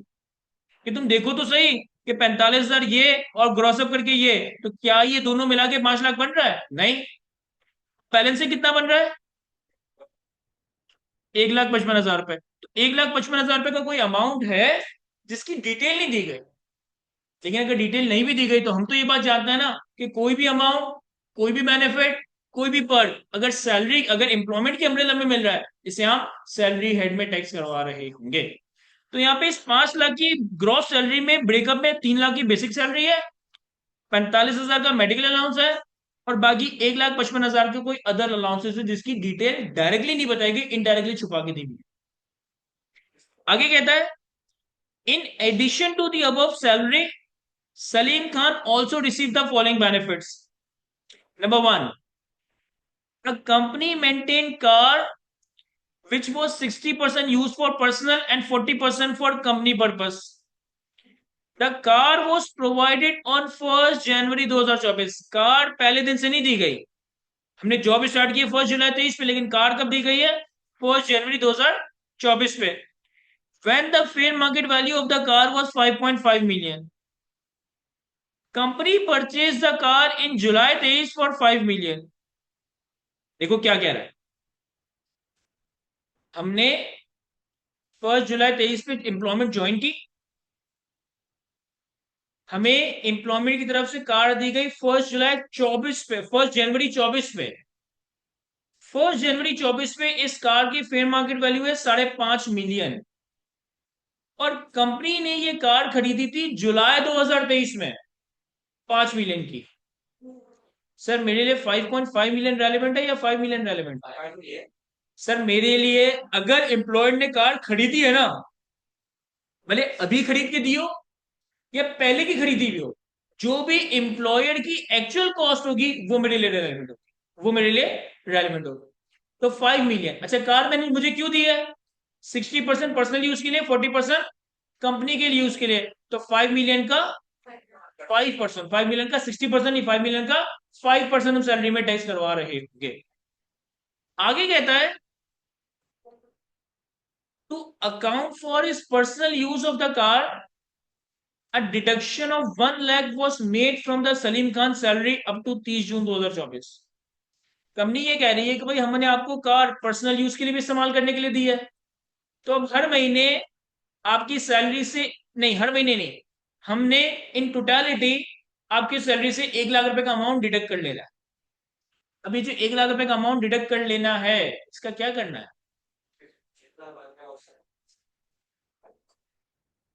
5 मिलियन का 5% हम सैलरी में ले जाएंगे। लेकिन ये 6 महीने जो कार्ड दिया गया 1 जनवरी 2024 से लेकर 30 जून 2024 तक, तो एम्प्लॉयर ये कह रहा है भाई कार्ड तो तुम पर्सनल भी इस्तेमाल कर रहे हो, तो मैं हर तुम्हारी सैलरी से इन 6 महीनों में 1 लाख रुपए का अमाउंट डिडक्ट कर लूंगा। इस 1 लाख का क्या करेंगे? 5 मिलियन से, सर लीगली स्पीकिंग इसका कुछ भी नहीं करना चाहिए। लीगली स्पीकिंग इसका कुछ भी नहीं करना चाहिए। क्यों? समझेगा यहाँ पे।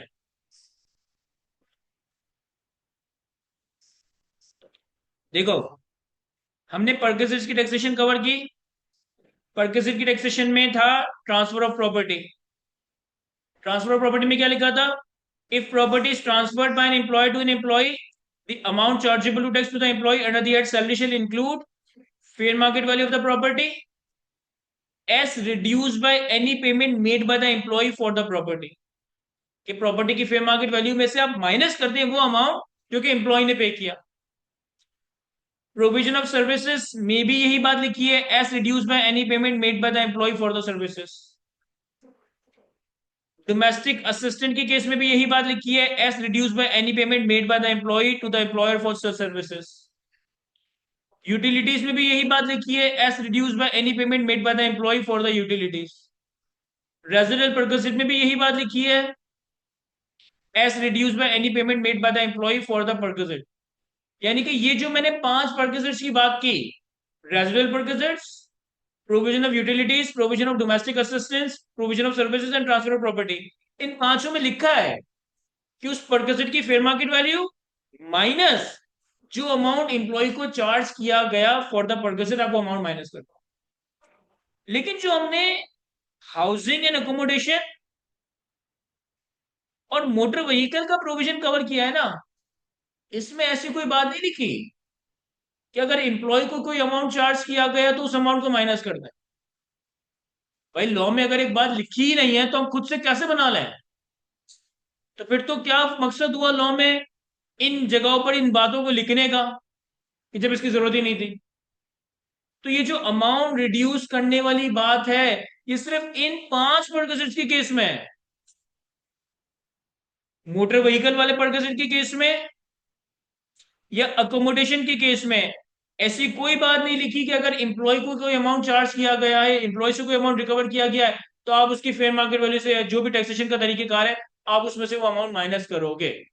तो यही यहाँ पे इसके सोल्यूशन में गड़बड़ हुई भी है कि आईकेप ने भी इसके सोल्यूशन में 5 मिलियन का 5% लिया है और फिर ये 1 लाख रुपए का अमाउंट माइनस कर दिया है। इस बात की कोई लीगल बैकिंग नहीं है।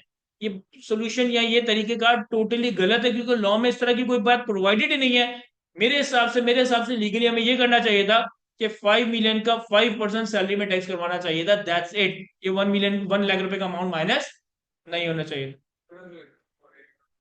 देखें तो 1 लाख रुपए वो कार की उसकी चार्ज कर रहे हैं बस। तो कार टोटली वो ऑफिशियली जो है उसको चार्ज तो लेनी पड़ेगा पहले। ये बोलते हैं कि उसका तो बेनिफिट उसको पेमेंट है। 6/12 का पूछ रहे हो? 6/12 तो करेंगे। सर एक एम्प्लॉय ने कहा, एक स्टूडेंट ने कहा कि सर अगर आप लॉजिकली देखें तो एम्प्लॉय ये कह रहा है कि 5 मिलियन का हम तुम्हें व्हीकल दे रहे हैं, और अपने पर्सनल कामों के लिए भी दे रहे हैं और ऑफिस के कामों के लिए भी दे रहे हैं। पर्सनल कामों के लिए दे रहे हैं तो उसके अगेंस्ट हम तुमसे पैसे चार्ज कर रहे हैं।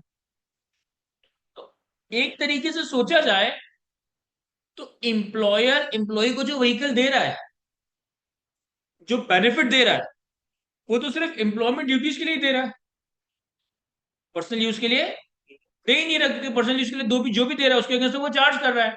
तो यस, ये बात लॉजिकली तो बिल्कुल सही है।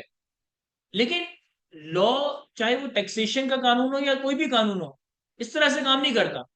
अगर लॉ में कोई बात एक्सप्लिसिटली लिख दी गई है ना, तो फिर हम लॉ के एक्सप्लिसिट प्रोविजंस को अप्लाई करते हैं, लॉजिक्स को अप्लाई नहीं करते। हाँ, अगर लॉ किसी चीज पे साइलेंट हो, कोई ग्रे एरिया हो, उस सिनेरियो में मैंने आपको बताया कि अगर लॉ में कोई ग्रे एरिया होगा तो फिर हम वो काम करेंगे जो हमारे टैक्स पेयर के लिए फायदेमंद, हम वो काम करेंगे जो टैक्स पेयर के लिए बेनिफिशियल। लेकिन इस सिचुएशन में लॉ मेकर ने एक्सप्लिसिटली कहा है कि अगर एम्प्लॉयर की तरफ से एम्प्लॉय को व्हीकल फुल पर्सनल यूज के लिए दिया गया है तो 10%, अगर एम्प्लॉय की तरफ से एम्प्लॉय को व्हीकल पार्शियल पर्सनल यूज और पार्शियल ऑफिशियल यूज के लिए दिया गया है तो 5%। और कोई ऐसी चीज मेंशन नहीं की कि अगर कोई अमाउंट चार्ज किया गया तो वो माइनस करना है। तो यहाँ पे 5 मिलियन का व्हीकल पर्सनल और ऑफिशियल यूज के लिए दिया गया, इस व्हीकल की कॉस्ट का 5% हम सैलरी में टैक्स करवा रहे। क्लियर है? फिर आगे कहता है a right to acquire 5,000 shares in company under the employee share scheme granted on 1st May 2024. The right can be exercised upon payment of 80 per share within the year. On the grant date, the fair market value of the right to acquire share was 230, and on 30 June 2024, instead of exercising the right, Salim Khan disposed them off at rupees 120 per share. Sir यहाँ पे हमारे पास employee share scheme की taxation आ गई, यहाँ पे हमारे पास employee share scheme की taxation आ गई। अब इंप्लॉय शेयर स्कीम की टैक्सेशन में क्या करते हैं हम? सर एम्प्लॉय शेयर स्कीम की टैक्सेशन में हमारे पास डिफरेंट सिचुएशंस या डिफरेंट सिनेरियोज बनते हैं, और हो सकता है कि कोई एक आधा सिनेरियो स्किप हो जाए, लेकिन मैक्सिमम यही सिनेरियोज होंगे जो हमने कवर किए थे। सबसे पहले इंप्लॉय को ये राइट दिया गया, ये ऑप्शन दिया गया कि वो कंपनी के शेयर खरीद सकता है। याद रहे, इंप्लॉय को शेयर नहीं दिए गए, इंप्लॉय को ये राइट दिया गया कि तुम चाहो तो कंपनी के शेयर खरीद सकते हो, तुम चाहो तो कंपनी के शेयर खरीद सकते हो। तो मैं बात कर रहा हूं राइट या ऑप्शन की, शेयर नहीं दिया गया, सिर्फ ये हक दिया गया कि तुम चाहो तो कंपनी के शेयर खरीद सकते हो। अगर इंप्लॉय को ये राइट या ऑप्शन दिया गया तो राइट या ऑप्शन का मिलना, राइट या ऑप्शन का मिलना चार्जेबल टू टैक्स नहीं है। राइट या ऑप्शन का मिलना चार्जेबल टू टैक्स नहीं है। अब मेरे पास ये राइट आ गया कि मैं कंपनी का शेयर खरीद सकता हूं। मैं इस राइट के साथ 3 काम कर सकता हूं। या तो इस राइट को पड़े पड़े लेफ्ट कर दो, जाया कर दो, या इस राइट को ही उठाकर बेच दो, या फिर इस राइट को एक्सरसाइज करके शेयर हासिल कर लूं। अगर मुझे किसी कंपनी के शेयर्स को खरीदने का राइट दिया गया तो इस राइट के, इस ऑप्शन के 3 काम हो सकते हैं। या तो आप उसे जाया होने दें, लेफ्ट कर दें, या आप उस राइट और ऑप्शन को ही उठाकर बेच दें, या फिर आप उस राइट को एक्सरसाइज करके कंपनी के शेयर हासिल कर लें। अगर तो मैं इस राइट या ऑप्शन को ही एक्सपायर होने देता हूं, लैप्स होने देता हूं, अगेन कोई टैक्सेशन अराइज नहीं होगी, कोई टैक्सेशन अराइज नहीं होगी। लेकिन अगर आपने इस ऑप्शन या राइट को ही बेच दिया, अगर आपने इस ऑप्शन या राइट को ही बेच दिया, अब सैलरी में टैक्सेशन अराइज होगी। कैसे? सर उस ऑप्शन या राइट को बेचकर कितने पैसे मिले माइनस उस ऑप्शन या राइट को खरीदने के लिए आपने कितने पैसे दिए थे। उस ऑप्शन या राइट को बेचने के लिए, बेचकर कितने पैसे मिले माइनस उस ऑप्शन या राइट को खरीदकर आपको कितने पैसे मिले। आप इस एडजस्टमेंट में कह रहा है a right to acquire 5,000 shares in the company under the employee share scheme granted on 1st May 2024. The right can be exercised upon payment of 80 per share within a year. On the grant date, the fair market value of the right was 230, and on 30th June 2024, instead of exercising the right, Salim Khan disposed them off at rupees 120 per share. देखो, एक चीज तो हमें समझ आ गई कि इसने right exercise नहीं किया, इसने अपना राइट, इसने अपना ऑप्शन एक्सरसाइज नहीं किया। इसने क्या करा है? सर इसने इस ऑप्शन को ही उठाकर भेज दिया। अब इस एडजस्टमेंट को जरा सुकून से देखो और मुझे बताओ सैलरी में अमाउंट किस तरह से कैलकुलेट होगा, सैलरी में जो अमाउंट टैक्स होना है वो कौन सा है। बहुत सारे अमाउंट दिए हुए सवाल में। 5,000 शेयर्स की क्वांटिटी दी हुई है, राइट को एक्सरसाइज करने की 80 रुपए की प्राइस दी हुई है, फेयर मार्केट वैल्यू ऑप्शन की 230 दी हुई है, और हमने ऑप्शन को बेचा है 120 में। हम क्या करेंगे। 120 मतलब 5,000 मल्टीप्लाई करेंगे 600,000 और 4,000 रुपए हमें कंपनी को देना होगा, तो 2 लाख टैक्स। सेटलमेंट को अंग्रेजी है यहाँ पे, कोई टैक्सेशन लॉजिक नहीं है, अंग्रेजी है यहाँ पे, सुकून से पढ़ो। सैलरी में टैक्सेशन कैसे होगी। 120 को फाइनली 6 लाख। 6 लाख कैसे बनाया तुमने। सर ये 5,000 मल्टीप्लाई 5,000 मल्टीप्लाई 120। सर दो लोग ये कह रहे हैं क्या 5,000 मल्टीप्लाई बाई 120, ये मेरे ख्याल है 6 लाख आ रहा है, ये 6 लाख रुपए टैक्स करवा दे। 5,000 मल्टीप्लाई बाई 120, ये 6 लाख रुपए टैक्स करवा दे। एक स्टूडेंट ने कुछ और कहा था, एक ने कहा था क्या 5,000 मल्टीप्लाई बाई 120 6 लाख रुपए बने और हमें कितने देने 80 रुपए। तो माइनस करें 5,000 में से 80 रुपए और डिफरेंशियल टैक्स करवाएं। एक ने तीसरी बात की, सर फेयर मार्केट वैल्यू से 80 रुपए माइनस कर दें।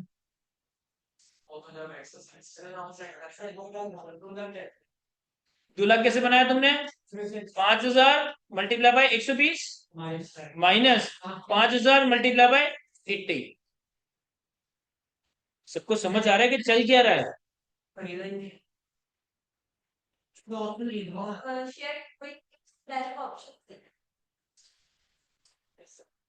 देखें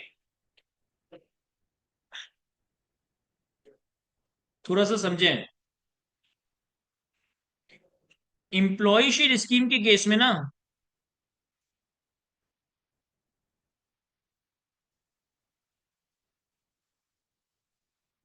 दो चीजें हैं, एक है ऑप्शन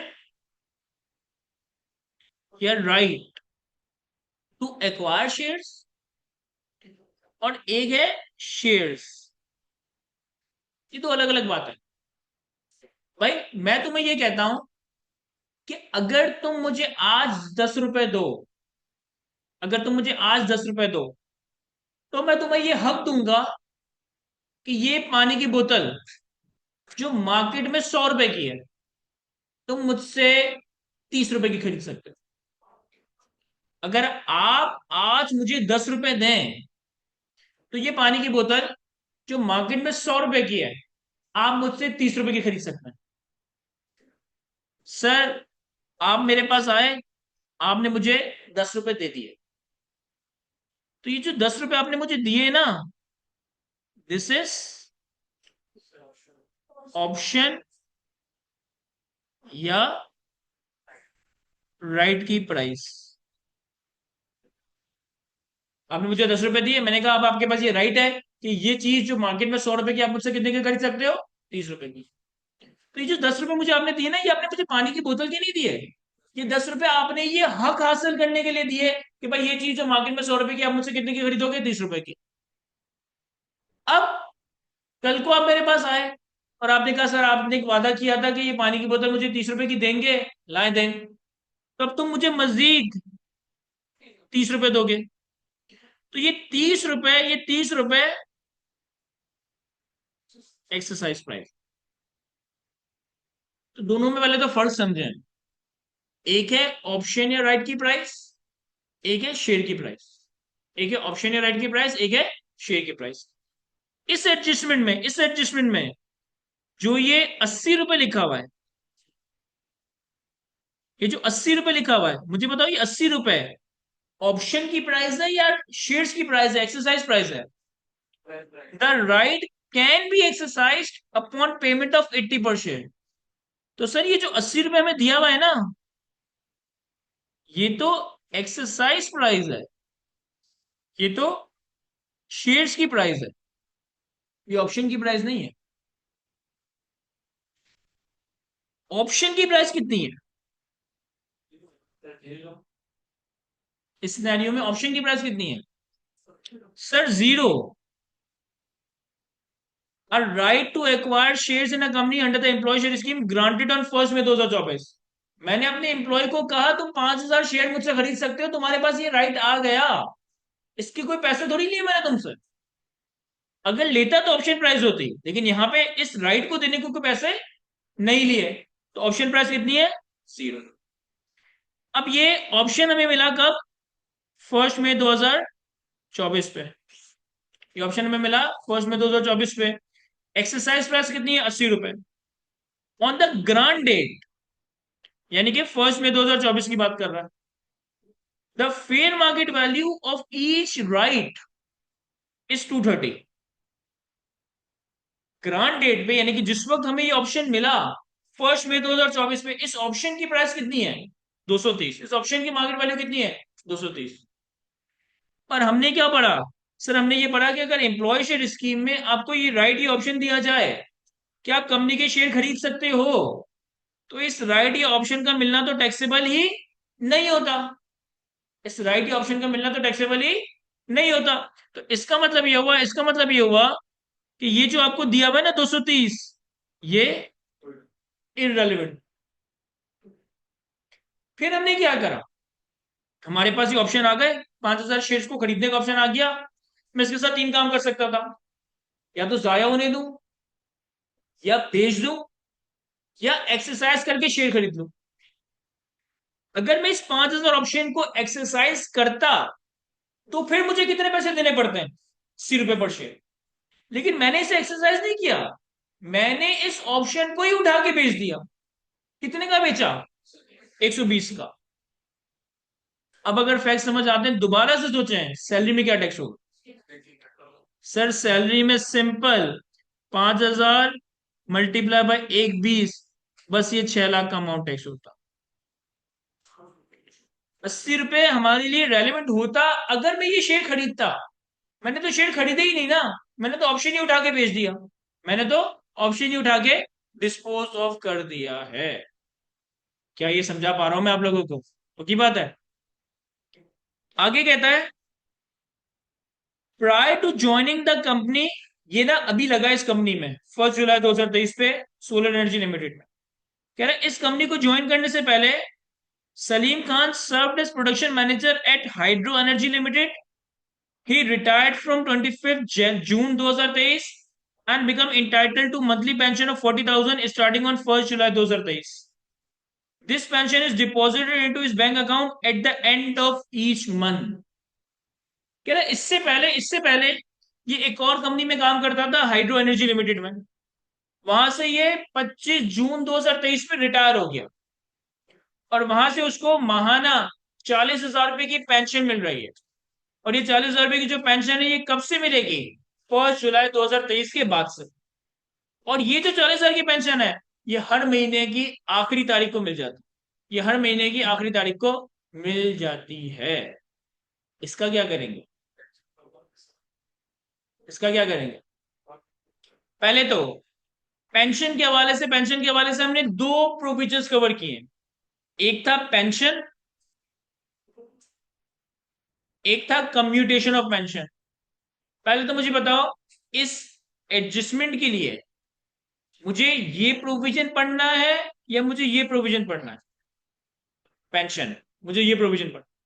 मैंने आपको लेक्चर्स में बताया है कि जब आपको पीरियोडिक अमाउंट मिल रहा हो ना, रेगुलर अमाउंट मिल रहा है, हर महीने मिल रहा है, हर 2 महीने बाद मिल रहा है, हर 3 महीने बाद मिल रहा है, पीरियोडिक अमाउंट मिल रहा है, तो फिर हम ये वाली टैक्सेशन देखेंगे। और अगर आपको पेंशन में जो फ्यूचर में अमाउंट मिलना था महीनों तक, सालों तक, उसको सब कुछ एक साथ ही रिकवर कर लो, तो इसको हम कहते हैं कंप्यूटेशन ऑफ पेंशन। जनरली आपने अपने रिश्तेदारों वगैरह में सुना होगा कि बहुत सारे जो गवर्नमेंट वगैरह के एम्प्लॉयज होते हैं, कुछ लोग होते हैं जब रिटायर होते हैं तो हर महीने उनको एक पेंशन मिल रहा होता है, लाख रुपए का, 50,000 रुपए का, 80,000 रुपए का। और कुछ लोग ये भी करते हैं कि भाई रिटायरमेंट पे सारी पेंशन एक साथ ले लेते हैं। यानी अब उसको मंथली बेसिस पे कुछ नहीं मिलेगा, एक साथ उन्होंने 50 लाख रुपए, 1 करोड़ रुपए, 1.5 करोड़ रुपए ले ली। तो अगर आपको पीरियोडिक अमाउंट मिल रहा है तो दिस इज पेंशन। और अगर आपने सारा पेंशन का अमाउंट एक साथ ही विड्रॉ कर लिया तो फिर ये कम्प्यूटेशन ऑफ पेंशन कहलाया जाएगा। हमें यहाँ पे क्या कह रहा है कि हमें यहाँ पे ये कह रहा है आपको मंथली कितने मिलेंगे, 40,000। तो हमें कंप्यूटेशन ऑफ पेंशन नहीं देखना, हमें ये वाला प्रोविजन देखना है।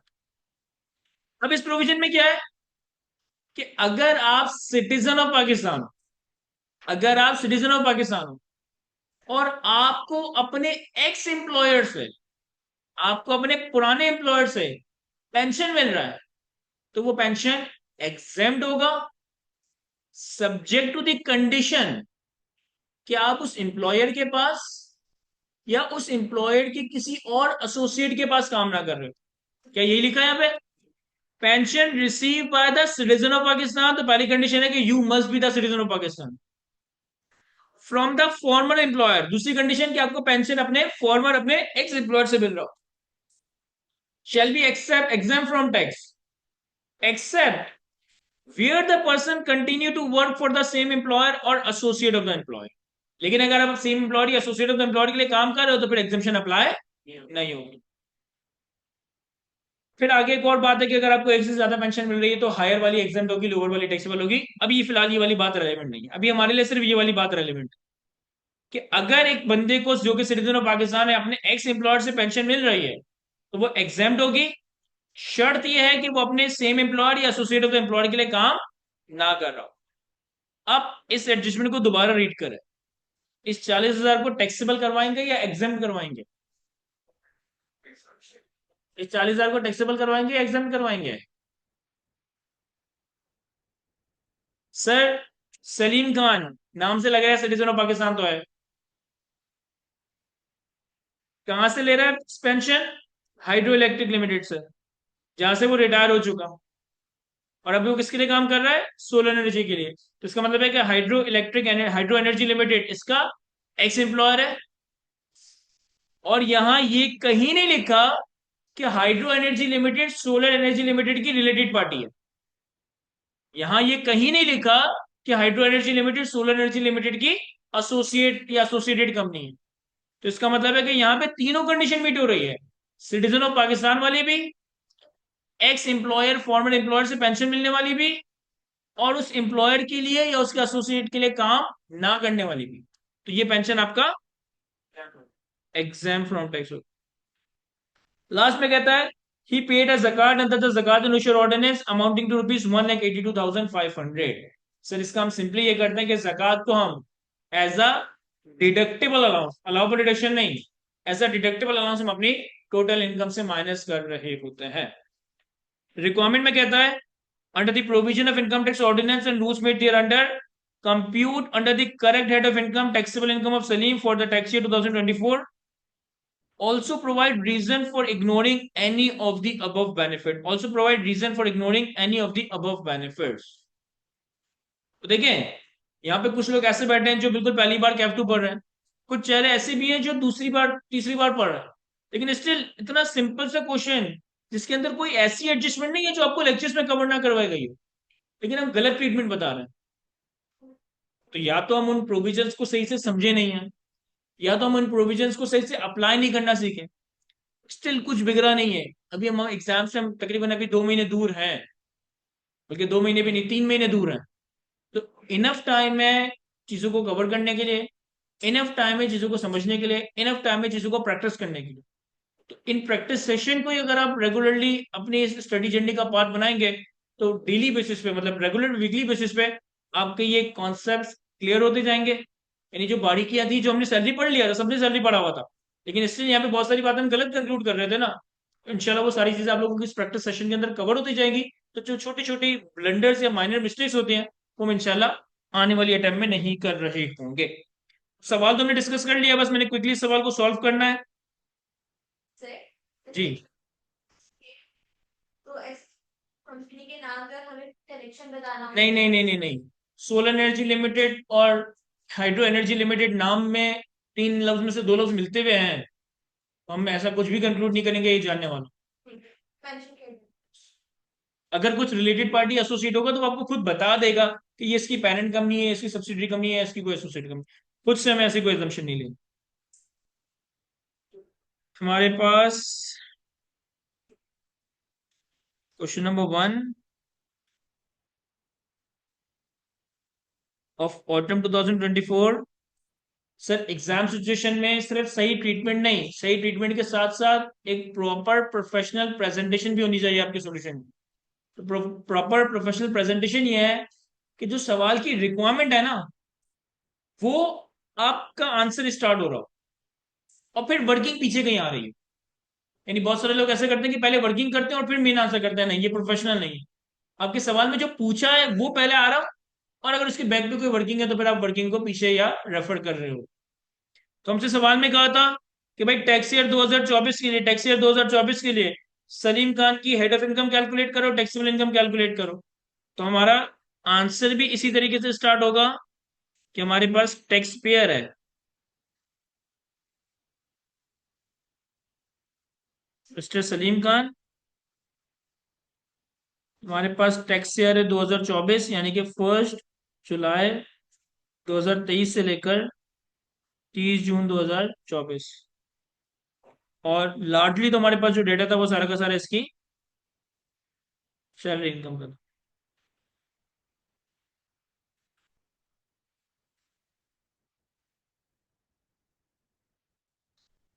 देखिए, सबसे पहले 5 लाख रुपए की ग्रॉस सैलरी थी, जिसमें से हमने पहले ही बाफिकेट कर दिया था कि बेसिक सैलरी कितनी है, 3 लाख रुपए। तो हमारे पास बेसिक सैलरी 45,000 डिवाइडेड बाय 15%। मैं एग्जामिनर को बता भी दूं ना कि मैं 3 लाख लाया कहाँ से हूँ, मैंने 3 लाख बनाया कैसे। ये तो मैंने आपको क्वेश्चन पेपर में ऊपर लिख दिया था ना कि ऐसे बनाया, लेकिन एग्जामिनर को भी तो पता हो कि क्या कर रहे हो तुम। 45,000 के अमाउंट को 15% से डिवाइड करके मैंने बेसिक सैलरी कैलकुलेट की, मल्टीप्लाई बाय 11। देखिए, ऐसा ना हो कि सवाल रीड करते करते पुरानी वाली बात भूल गए और इसे 12 महीने टेक्स करवा दिए। ये हमने शुरू में ही कंक्लूड किया था कि सैलरी हर महीने की अगली तारीख को मिल रही थी। तो 1 जुलाई 23 से लेकर 30 जून 2024 तक हमने 12 सैलरीज नहीं, 11 सैलरीज एक्चुअली रिसीव की होगी। तो 3 लाख मल्टीप्लाई बाय 11, मेरे ख्याल है 33 लाख। फिर इसके बाद मेडिकल अलाउंस।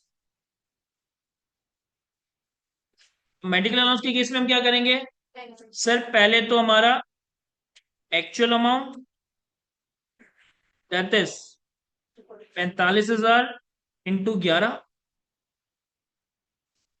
सर हम 10% लेंगे। 45,000 इंटू 11, 4,95,000। अब ये 4,95,000 का एक्चुअल अमाउंट है। एग्जाम कितना होगा, लोअर ऑफ एक्चुअल अमाउंट और 10% ऑफ बेसिक सैलरी। तो मैं क्या करूंगा कि इससे लेस कर दूंगा 10% ऑफ बेसिक सैलरी। तो वो कितना आया, 3,30,000। तो अब अगर मैं एक्चुअल अमाउंट से बेसिक सैलरी का 3 लाख 10% माइनस करूँ, तो जो डिफरेंशियल है यानी कि जो एक्सेस है वो मेरी सैलरी में टैक्स होगा 160। यानी कि एक्चुअली मैंने 4,95,000 का मेडिकल अलाउंस रिकवर किया, जिसमें से 1,65,000 टैक्सेबल है और बाकी का 3,30,000 एग्जाम्ड होगा। तो उसे एग्जाम्ड में दिखा देंगे, टैक्सेबल हेड में नहीं। फिर हमारे पास अदर अलाउंसेस भी हैं, हमारे पास अदर अलाउंसेस भी हैं।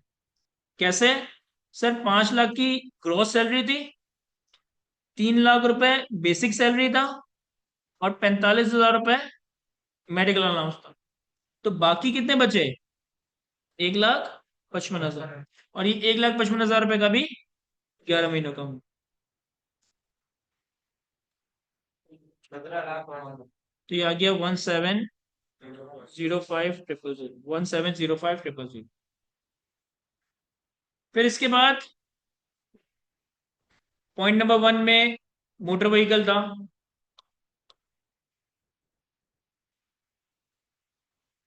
तो motor vehicle for personal and official use 5 million multiply by 5%। और ये बात हमें बताई गई थी सवाल में कि व्हीकल कब दिया गया है, 1 जनवरी 2024 पे। यहाँ पे इसे मल्टीप्लाई बाय 5/12 करूँ या 6/12 करूँ? सर ये 6/12 होगा, क्योंकि जनवरी, फरवरी, मार्च, अप्रैल, मई, जून, 6 महीने मुझे व्हीकल इस्तेमाल करने के लिए दिया गया है, तो मल्टीप्लाई बाय 1,25,000। इसके बाद सर हमें 5,000 शेयर्स को खरीदने का ऑप्शन दिया गया, हमने इन ऑप्शंस को 120 रुपए का बेच दिया। तो सिर्फ प्रेजेंटेशन के लिए बता रहा हूं कि ग्रांट ऑफ ऑप्शन या राइट टू एक्वायर शेयर्स, ये हमें मिला 1 मई 2024 में। हमें ये राइट दिया गया, हमें ये ऑप्शन दिया गया कि हम कंपनी के शेयर खरीद सकते हैं, इसकी कोई टैक्सेशन नहीं होती। हमने क्या करा, डिस्पोजल ऑफ ऑप्शन या राइट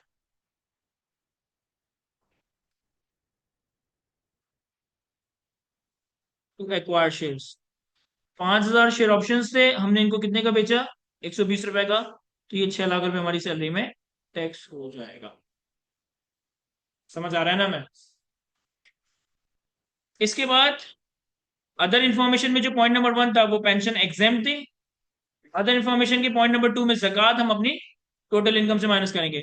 तो मेरा ख्याल है कि यहां तक हमारे पास सैलरी इनकम आ गई।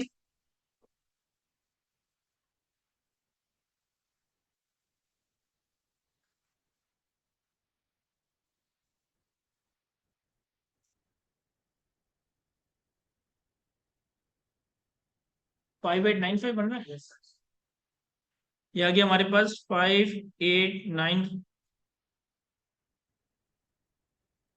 5895,000, 5895,000। सवाल यहाँ पे कंप्लीट नहीं हुआ, अभी तो हमने सिर्फ salary rate of income calculate की है। इसके बाद इस सवाल में हमारे पास कुछ एग्जाम्ड इनकम भी है।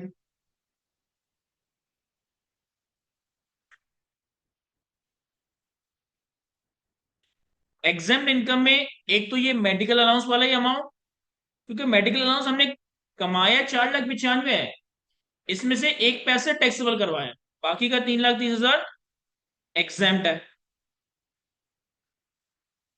तो medical allowance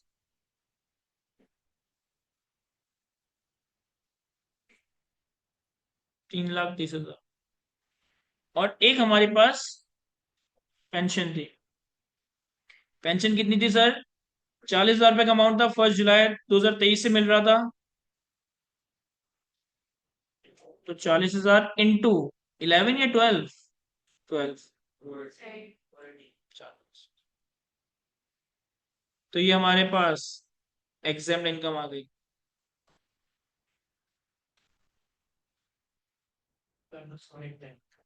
8 lakh. Sir salary और एग्जाम इनकम का टोटल हमारे पास टोटल इनकम आ जाएगी, ये आ गया हमारे पास 6,705,000। इससे हम लेस कर देंगे पहले तो exam income, that is 8,10,000।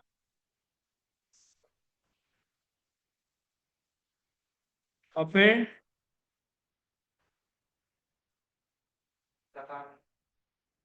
Deductible allowance जो हमें ज़कात दिया हुआ था वो कितना था? 1,82,500।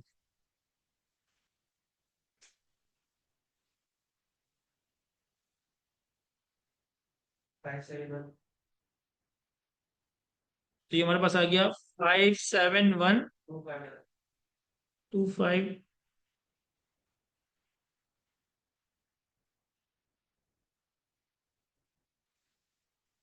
5712533।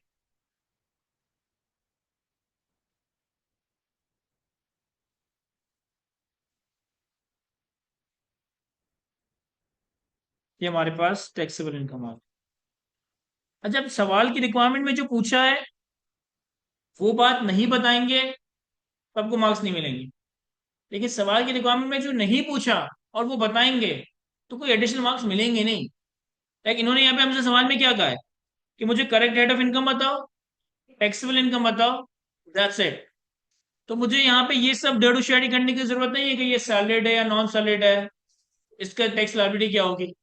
जब इसने मुझसे टैक्स लायबिलिटी मांगी ही नहीं है तो मुझे खुद से डेडोशियार बन के अगर मैं कैलकुलेट कर भी रहा हूँ तो मैं सिर्फ अपना टाइम जाया कर रहा हूँ, मुझे कोई एडिशनल मार्क्स इसके अगेंस्ट। एक चीज इसने कही थी, also provide reason for ignoring any of the above benefit, also provide reason for ignoring any of the above benefit। हमने कौन से बेनिफिट को इग्नोर किया है सर? हमने अगर देखें इन अमाउंट्स में से जो अमाउंट्स बन रहे थे वो सारे ही टैक्स करवाए थे सिवाय मेडिकल अलाउंस के। मेडिकल अलाउंस को टैक्स नहीं करवाया था ना, एग्जाम में ले गए थे। फिर कह सकते हो कि नोट तो नहीं किया, कलेक्ट रेट में दिखाया, बस सैलरी में नहीं दिखाया। फिर यहाँ पे ऑप्शन का मिलना टैक्स नहीं होता, लेकिन ऑप्शन का डिस्पोज ऑफ होना टैक्स होता है। और यहाँ पे जो पेंशन का अमाउंट था उससे हमने एग्जाम में दिखाया। तो बस यहाँ पे ये थ्योरेटिकली लिख देंगे कि medical allowance up to 10% of basic salary is exempt from tax. एक बात, pension receive from former employer by the citizen of Pakistan shall be exempt from tax if the person except the person continue to work for the same or associate of the employer। तो ये बात जरूरी नहीं है कि exact वही word नहीं लिखे, आप भले अपनी टूटी फूटी अंग्रेजी में लिख दें कि medical allowance is exempt up to 10% of basic salary, एक जुमला। Pension receive by citizen of Pakistan from the former employer is exempt except where the person continue to work for the same employer और associate of them. क्या ये समझ आ रहा है? मैं copy करने सर इसे तो फिर हम आगे बढ़ते हैं।